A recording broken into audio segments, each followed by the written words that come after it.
ጊዜው እየመሻባቸው ስለሆነ አሮን መንገዱን ይጠቁማቸውና እሱም ወደ ራሱ መንገድ ጉዞውን ይቀጥላል።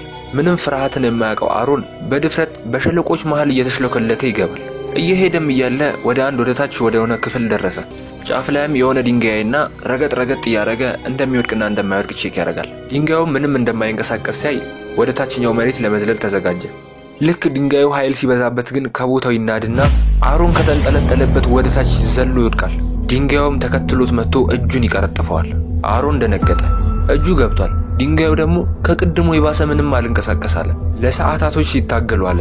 ነገር ግን የማይታሰብ ሆነ። እርዳታ ካገኘውም ብሎ ድምፁን ከፍ አድርጎ ይጮሃል።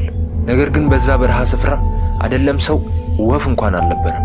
ያ ሸለቆ የተፈጠረው ከዓመታት በፊት በተፈጠረው የእሳተ ገሞራ ፍንዳታ ስለነበረ ማንም ወደዛ ዝር አይልም። አሮን ምን እንደሚያደርግ ግራ ገብቶታል። ምናልባት ከረዱኝ ብሎ ቦርሳውን ያወጣና አንዳንድ ነገሮችን ከቦርሳው ውስጥ ማውጣት ጀመረ። ያዘጋጀው ቢላ ነበርና ቢላውን በማንሳት ድንጋዩን ለመቆርቆር ሞከረ።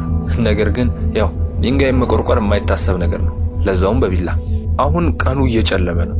ነገር ግን አሮን ድንጋዩን ለመቆርቆር መሞከሩን አላቆመም ነበር። ቀኑ ሙሉም በቢላው ድንጋዩን ለመቆርቆር እየሞከረ ነበር። አሮን እዛው እንዳለም ሌሊቱ ያልቅና የማይቀረው ንጋት ይመጣል። አሮን ካሜራውን አውጥቶ ራሱን መቅረጽ ጀመረ። ይሄ ነገር አሮን የሆነ ነገር ከሆነ ወይ እንደ ማስረጃ ይጠቅማል፣ አለበለዚያም ከዚህ ነገር ከወጣ እንደ ማስታወሻም ይሆናል።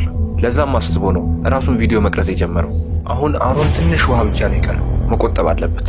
አሮንም ከዚህ ነገር ለማምለጥ እየሞከረ ድንገት እርዳታ ካገኘውም በማለት እየጮኸ እየተታገለ ቀኑም ይመሻል። አንዳንድ ምግቦችን ይዞ ነበርና እየቆጠበ ምግቦቹን ይመገባል።